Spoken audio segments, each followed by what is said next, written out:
మరోవైపు కాసేపట్లో ప్రగతి భవన్లో సర్పంచ్ల శిక్షణ కార్యక్రమం ప్రారంభం కానుంది. కొత్త పంచాయతీరాజ్ చట్టం నిధుల వాడకంపై కొత్తగా ఎన్నికైన సర్పంచ్లకు దిశానిర్దేశం చేయనున్నారు ముఖ్యమంత్రి కేసీఆర్.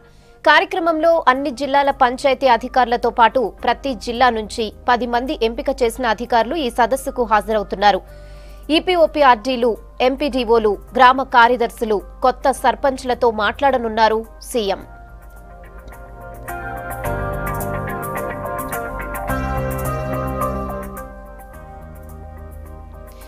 ఇక నిన్న పంచాయతీరాజ్ గ్రామీణాభివృద్ధి శాఖలపై ప్రగతి భవన్లో సమీక్ష చేశారు కేసీఆర్. మహాత్మా గాంధీ జాతీయ గ్రామీణ ఉపాధి హామీ పథకం నిధులను సంపూర్ణంగా వినియోగించుకుని గ్రామాల్లో హరితహారం, వైకుంఠ ధామాలు నిర్మించాలని అధికారులను ఆదేశించారు.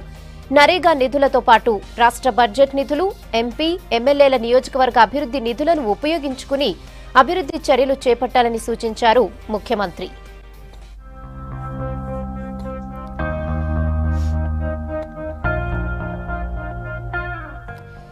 ఇక సర్పంచ్ల సదస్సుకు సంబంధించి మరిన్ని అప్డేట్స్ ప్రగతి భవన్ నుంచి శ్రీనివాస్ అందిస్తారు. Srinivas, good morning. ఎన్ని గంటలకు మీటింగ్ స్టార్ట్ కానుంది? ప్రధాన ఎజెండా ఏంటి? మీటింగ్ కు సర్పంచ్లతో పాటు ఇంకెవరెవరు హాజరు కానున్నారు?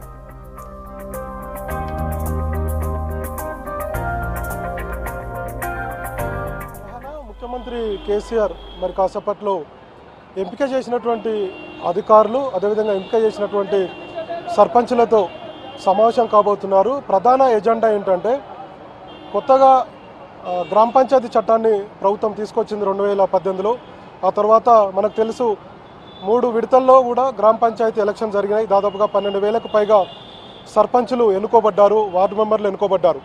అయితే కొత్తగా ఎన్నికైనటువంటి సర్పంచులకు ఒక అవగాహన కల్పించాలని చెప్పి ప్రభుత్వం నిర్ణయం తీసుకుంది.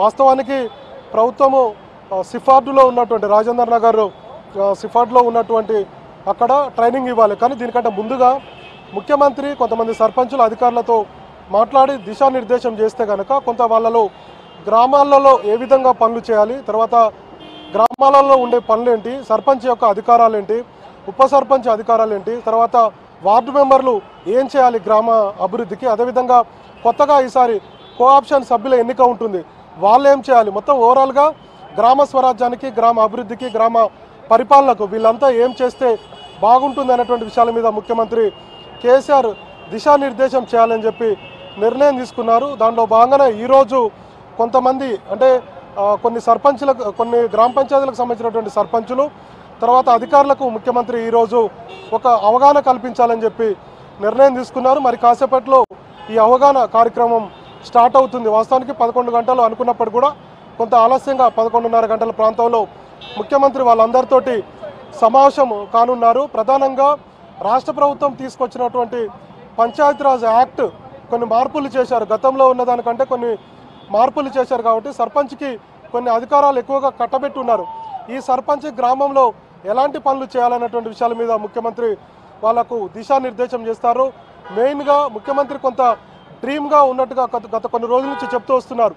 హరితహారం కావచ్చు, లేదంటే లోకల్గా గ్రామీణ ప్రాంతాల్లో డ్రైనేజ్ వ్యవస్థ కావచ్చు, లేదంటే పాతబడిన పూర్చని బావులు కావచ్చు, పాతబడిన ఇండ్లు కావచ్చు, ఇంటి పనులు వసూలు కావచ్చు, లేదంటే శ్మశాన వాటికలు కావచ్చు, ఇట్లాంటి అన్ని అంశాల మీద ముఖ్యమంత్రి వాళ్ళకు కొన్ని సలహాలు సూచనలు ఇస్తారు, ఒక అవగాహన కల్పిస్తారు. మరోవైపు అధికారులకు కూడా ఏ విధంగా ప్రజలతోటి సర్పంచుల సత్సంబంధాలు ఉండాలి, తర్వాత వార్డు మెంబర్లు ఏ విధంగా ఉండాలి, ఉప సర్పంచ్ ఏ విధంగా వాళ్ళతోటి కోఆర్డినేషన్ చేసుకోవాలి, ప్రజలకు వచ్చేటువంటి సమస్యలు ఏంది అంటే ఓవరాల్గా గ్రామ పంచాయతీ కార్యాలయంలో జరిగేటువంటి పనులన్నింటిని కూడా ముఖ్యమంత్రి వాళ్ళకు వివరిస్తారు. మరొకవైపు జనన మరణ ధృవీకరణల విషయాలు కావచ్చు, లేదంటే కళ్యాణ లక్ష్మి కూడా త్వరలోనే గ్రామ పంచాయతీ కార్యాలయాల్లో రిజిస్ట్రేషన్ చేయాలని చెప్పి నిర్ణయం తీసుకోబోతున్నారు.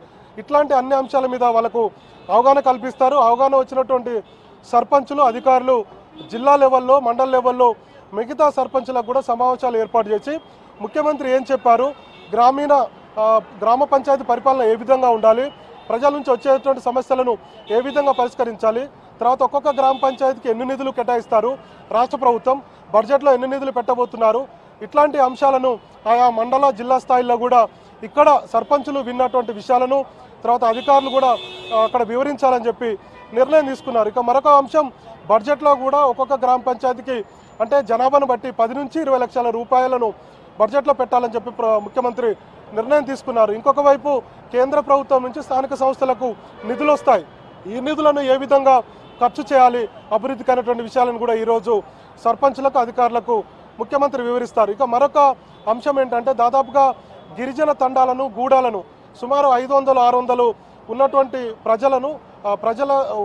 ప్రజలు గిరిజన గ్రామ పంచాయతీలు చేశారు. గూడాలను గ్రామ పంచాయతీలను ప్రభుత్వం చేసింది. ఈ 4000 గ్రామ పంచాయతీలు కూడా ఇప్పుడు వాళ్ళందరూ కూడా కొంత సంతోషం వ్యక్తం చేస్తున్నారు. ఎందుకంటే తమ పరిపాలన తమ ప్రాంతంకు సంబంధించినటువంటి వ్యక్తి స్థానికంగా పరిపాలించబోతున్నాడు.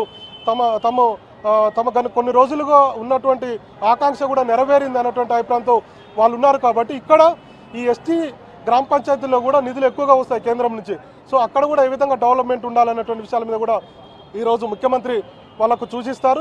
ఈ కార్యక్రమం దాదాపుగా 2-3 గంటల పాటు కొనసాగేటువంటి అవకాశాలు అయితే ఉన్నాయి. వీరు అందరూ విన్నటువంటి వాళ్ళందరూ కూడా జిల్లా మండల లెవెల్లో వెళ్ళి మిగతా సర్పంచులకు వార్డు మెంబర్లకు కూడా ఈ కార్యక్రమాలు ఏర్పాటు చేస్తారు.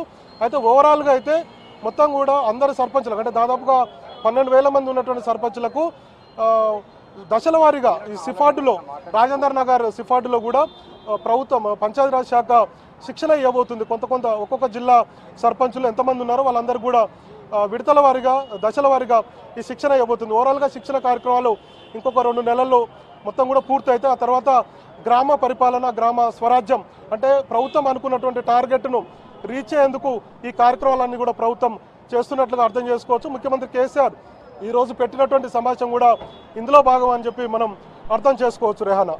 Okay Srinivas, thanks for the updates.